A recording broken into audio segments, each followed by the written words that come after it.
What's up, y'all? I'm Broadway.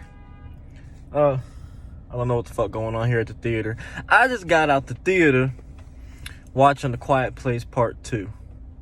It's been a year now since I've been to a theater because of the shit-demic that happened over the course of the shitty year that was 2020. But now we back. And what better movie than A Quiet Place Part 2? I'm gonna do a quick mini review here on the first Quiet Place. Turn the air off. I love it. I think it's a really it's more of a suspenseful like creature thriller than like a straight on creature feature. There's a lot of things that John Krasinski as a director that I think he did really well with the first movie. I don't know if that was I don't remember exactly if that's his directorial debut, but if it is, it was a fucking good one. One of the things that I liked that he played with in A Quiet Place Part 1 was one of the facts that the only way you could truly get like any like peace and quiet like in this universe is to go to a waterfall.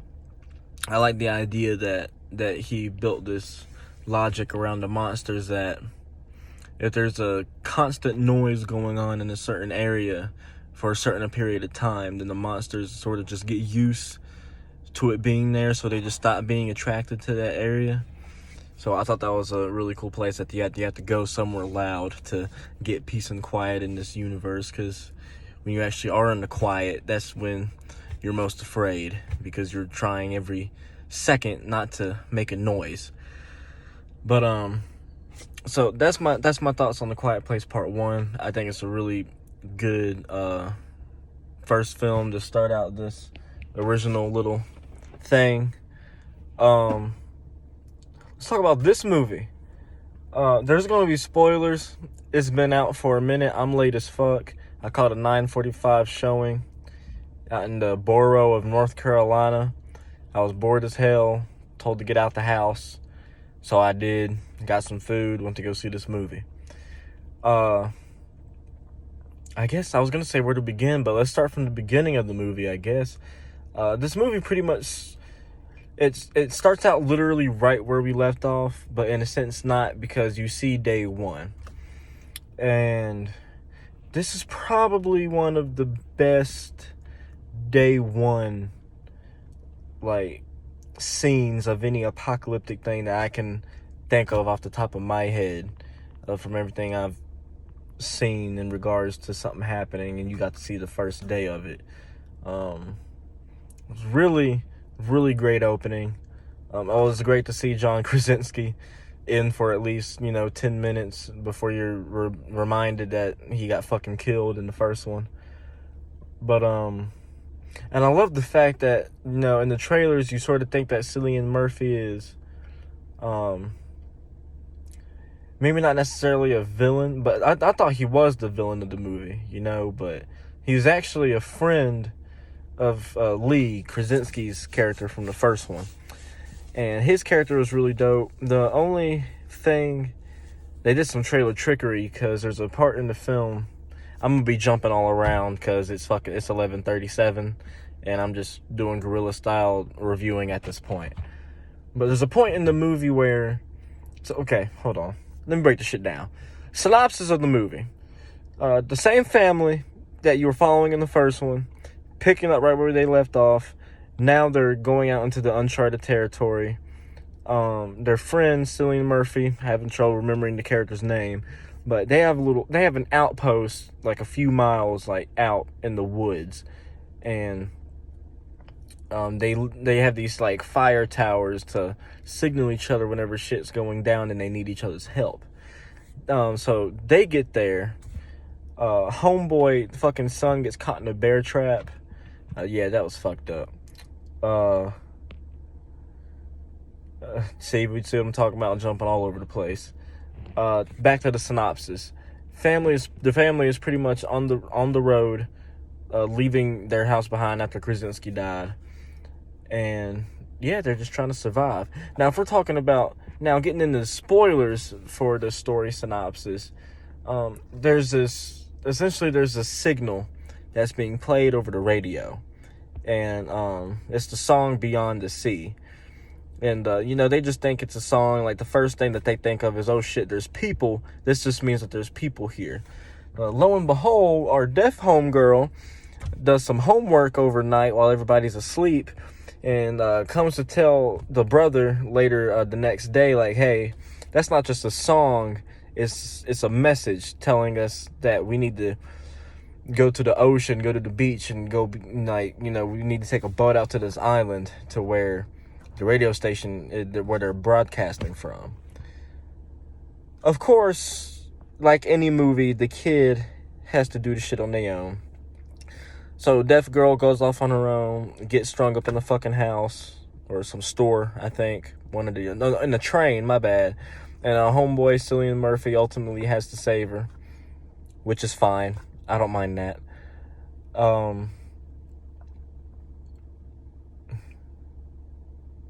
It's weird because I don't know if it's a lot. I feel like it's a lot slower than the first one, because I'm sitting here trying to remember scenes, and typically if I really, really fucking like something, I remember just front to back, not every detail, but damn near scene to scene I can remember, especially if I'm enthralled with it. And that's not to say that this movie is not riveting and enthralling, but I don't know. It's a weird conundrum, because I think it's because, like, it was definitely worth the wait. I feel like this movie was worth the wait. I think I'm definitely going to need to watch it a second time. It ain't no shit I missed, It's not a puzzle of a movie or anything. But, it's just, when this movie was supposed to come out a year, probably at this point over a year ago. And I respect Krasinski for one, because he had a little message at the beginning of the movie saying how, just thanks for waiting, and it's just great to be back in the theater, and just thanks for watching the movie.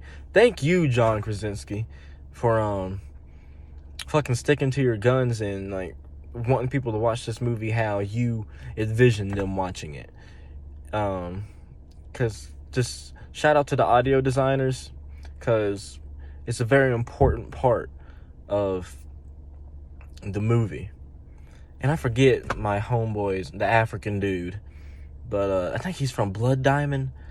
He wasn't in the movie for very long. I thought he was gonna be another fucking villain from the trailer. Turns out he's one of the keepers of this island. And you know what? That just reminded me, because the island was safe. The island was a safe haven. There was no monsters there. Everything was fine. Like, we were good. And just to let y'all know, at this point in the fucking movie, Cillian Murphy and the deaf girl are separated from, why is her name leaving my mind? The beautiful Emily Blunt. Her and the son and the little baby are separated at this point. Cillian and the daughter are on the island. Mama, son, and the baby are on the mainland back at the factory where Cillian was staying at.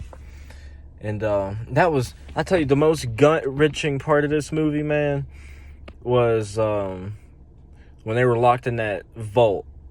I thought Krasinski was gonna take it there, man. I thought Krasinski was gonna kill that baby. Thankfully, he ain't killed the fucking baby, but I really thought he was gonna go there, man. It's like that. Anytime they cut back to that scene, and especially because, like, the older brother, like, it would show him using the oxygen, and it's like, is he about to let the baby die?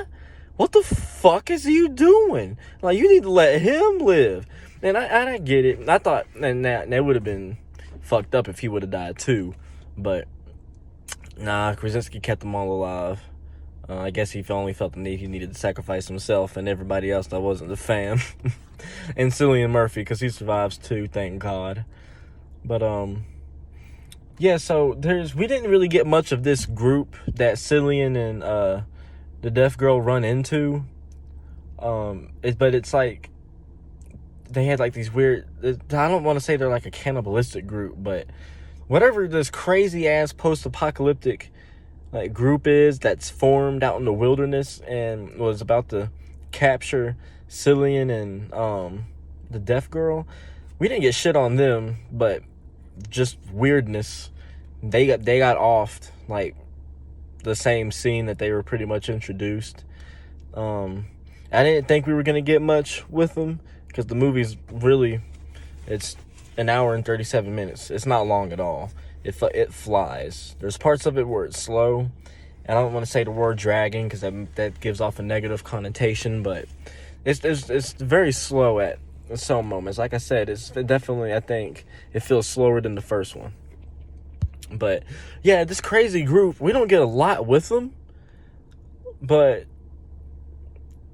from what I've heard in interviews with John Krasinski and another writer with their team, like they are planning on a third one, and like I don't know if it's a spin-off series or a spin-off movie that's following a completely different family somewhere in America during all this shit, but they're planning on that stuff. So this is like some Marvel shit. Like I like it when you set things up, but I also like it when you just sort of focus on a singular movie. I think there's a way of setting things up. I don't think you have to sprinkle in a bunch of shit in the movie that's like, okay, this is gonna go somewhere, and then it's like, oh damn, it doesn't. Okay, well, they're obviously setting up something, but I don't know if like this is like in the right place to just be able to do that at the moment. But anyway, I guess back to the main movie. Let me talk some critiques. Fresh out of the theater, there's really none that land specifically in my head. I'll tell you the only critique about this. I should have stayed at home. I should have waited, honestly, until I should have just watched it in the home theater that I got, you know.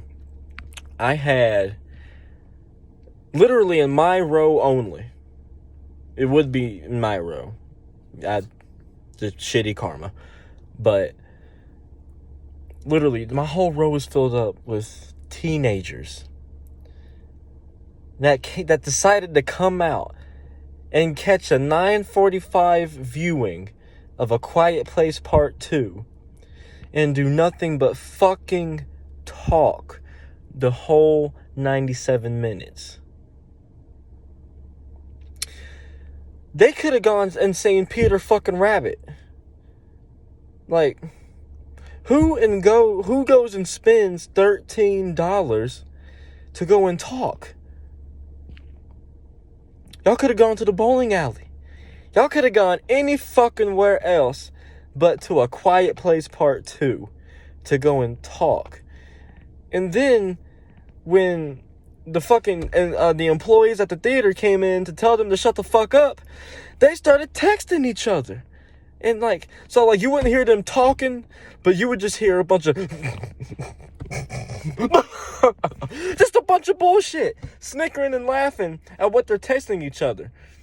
And it's like they didn't have their brightness all the way. I'm sorry, this is turning into a fucking movie theater rant, but like, what the fuck do you think? Like, who do you think you are to tell, and I'm not exaggerating when I say the amount of people there were, how do you tell your 7 other friends, hey, let's all go and see this movie? And this is one of those situations where one person there was one motherfucker in that group that knew about A Quiet Place. And he said, hey, we ain't got shit to do. I want to see this movie. This will give us a chance to hang out. We can go talk afterwards. Let's go see it. The rest of them motherfuckers, you could tell, did not give a shit about this movie. They didn't. Like, one of the girls literally was like, what movie is this? Like, some of these motherfuckers got in late. Like, the last trailer showing, some of them came in, sat down. It's like, what are we watching? Who picked this? Verbatim. Like, oh, it's that A Quiet Place movie. Oh, I don't know what that is. Why the fuck are you here? Why? Like, why? Like, I don't understand. And then you can tell they were bored out of their minds, like, because anytime there was a jump scare,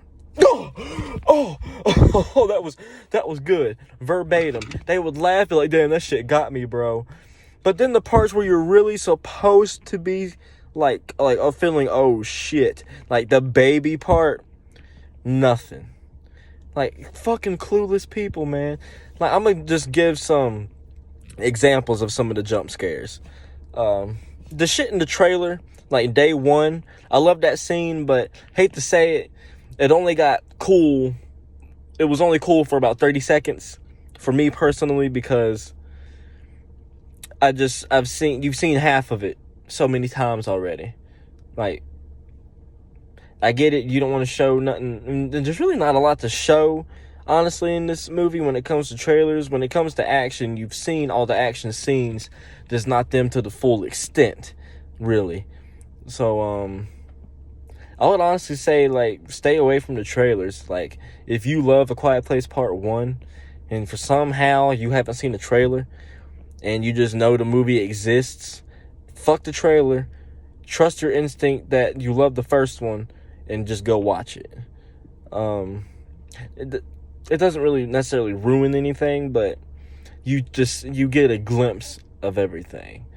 Even though that day one scene is one of my favorite fucking day one apocalypse things ever, it's just, I've seen it so many times throughout the year, you know. Back to these piece of shit theater goers. Yeah, they like jumping at, of course, anytime the monster came out like that, fucking jumped. When the homegirl was in the train and the birds flew out, oh, jumped. Like, I don't really go fucking watch Truth or Dare. Like, you know, do anything else but this bullshit that you're doing. It's fucking 17 minutes, 11:50. I got people out here looking at me like I'm crazy. I don't give a fuck though. But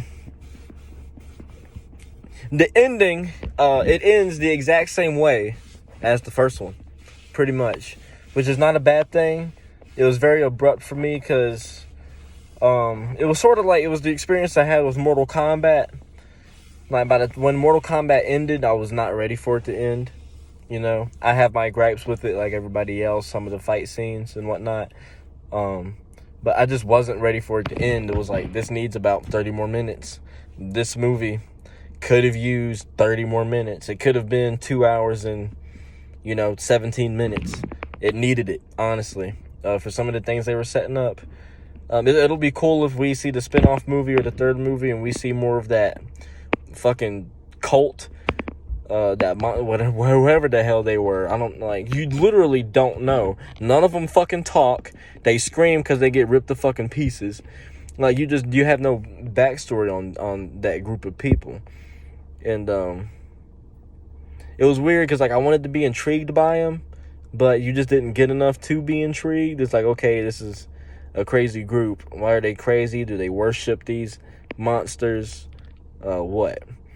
But yeah, it ends the same way. Homegirl, when they're her and Cillian are at the radio station, she puts her fucking hearing aid up to the microphone, so that screeching shit is broadcasting everywhere as long as you like have it on that radio station. So unbeknownst to her, she saves her mama's ass pretty much. The son shoots the thing in the head. Homegirl smacks the monster in the head with the radio pole.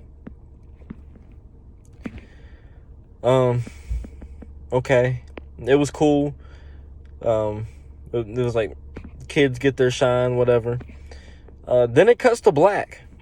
So the only thing I really like about that these ending like this is because now, knowing the way John Krasinski is doing these movies and how he's tying them together, like, you're going to be able to, when the third one comes out, whenever it does, you're going to be able to watch all three of these movies back to back to back, And I wouldn't, if whenever the third movie does come out and he decides to put a conclusion on this family or something, I wouldn't mind him releasing some type of collector's edition where it's sort of like the Master Chief Collection. All three movies are just on one disc. You can play them separately if you want, but then there's like a little playlist, like a mode that's just like the Quiet Place Epic, and it just you hit that and it just runs through all 3 movies.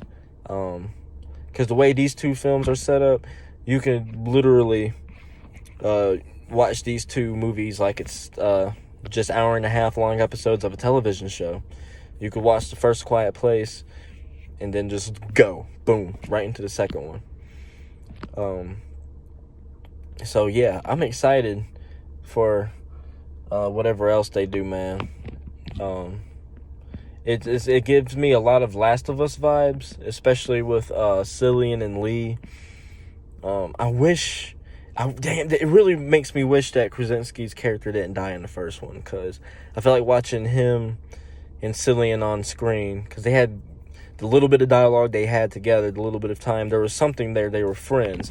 So I just think their interactions, it would have been really cool to see, post-apocalyptic. It would have been cool to see his character maybe in the first one somehow, because they allude to in this movie that Krasinski was signaling him like anytime, because I remember it now, thinking about it now. In the first movie, Krasinski was lighting that fire. He was trying to signal something, but we didn't necessarily know what.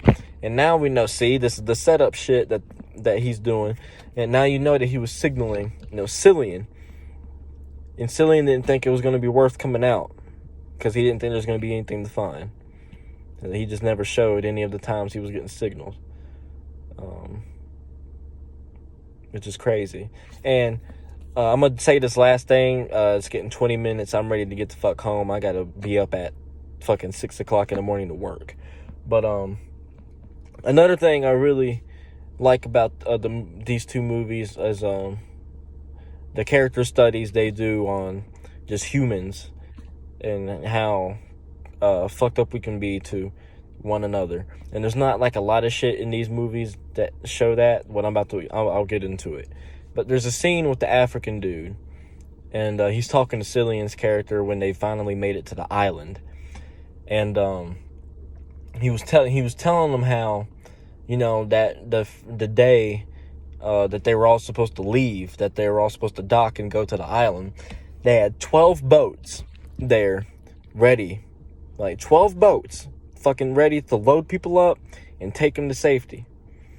But just like humans do in the movie 2012, when the arcs are opening up and they're closing up and everybody's just pushing each other off the edge, killing each other, trying to make it onto the ark, that's essentially what happens to these boats. And instead of fucking 12 boats leaving, saving a shit ton of people, 2 boats was only able to leave. And only got out like maybe 24 people. From what you see on the island, there's barely even 24 people there. So, and that all happened because people started screaming, pushing, fighting, instead of keeping calm and letting, everybody... pretty much a good majority of those motherfuckers that was probably screaming and killing each other trying to get on them boats died anyway. And even fewer people got to live. And it's a harsh reality to sort of understand and come to terms with, because that's really the only reason Cillian helped Emily and her family, was because they were friends. He said he don't help nobody. He don't nada. Like, he's seen how people turned out, and I'm guessing that group that he ran in, that him and the daughter ran into, I'm guessing like that's who he was talking about.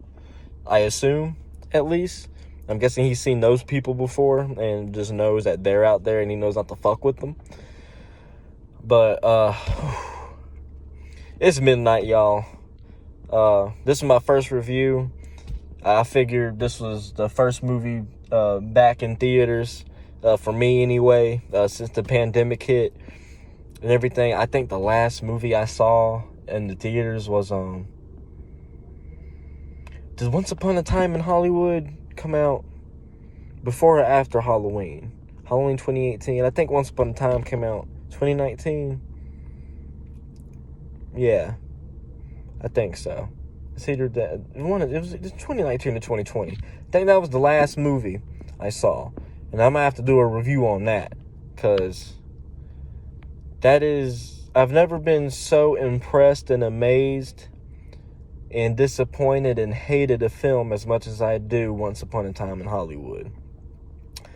But rating, I'm gonna rate A Quiet Place Part 1 as well. I'm gonna give that one, I'll do out of 10 for my score rating, I guess. This is 9 out of 10. There's some parts in it, there's corny parts, I guess. John Krasinski sacrificing himself, just fucking screaming for the monster to get him. Badass. I love Krasinski, but you know, and I'll probably give this movie an 8 out of 10 this time. For the most part, I really love it. It's just I don't mind the setup format of, you know, setting up groups and characters and questions that you don't necessarily get any answers to until like the next movie. As long as there is a next movie, and as long as there are answers and, you know, things tying in that next movie, then I guess it's fine. But overall though, I think yeah, second one was worth it. Definitely go see it in theaters. Try to avoid the crowd I was with. If you can, like, this, I thought going to it showing this late my luck would be cut out for me, but apparently not. Yeah, Quiet Place Part 1, 9 out of 10. Second one, 8 out of 10. But a great sequel. I can't wait to see the world building that they do. Krasinski, keep giving us films, man, whether you're acting in them or directing them or writing for them or anything, man. I just want to see more work from you, your beautiful wife Emily, even the kids. I love, even though like the ending was a little corny, I love the kids in both of these movies, man. They're not annoying at all, like most kids are. So yeah, this is Broadway. Simple music, a higher understanding, whatever the fuck you want to call me. That's my Instagram, one's my YouTube, and one's my real name. I'll catch y'all later.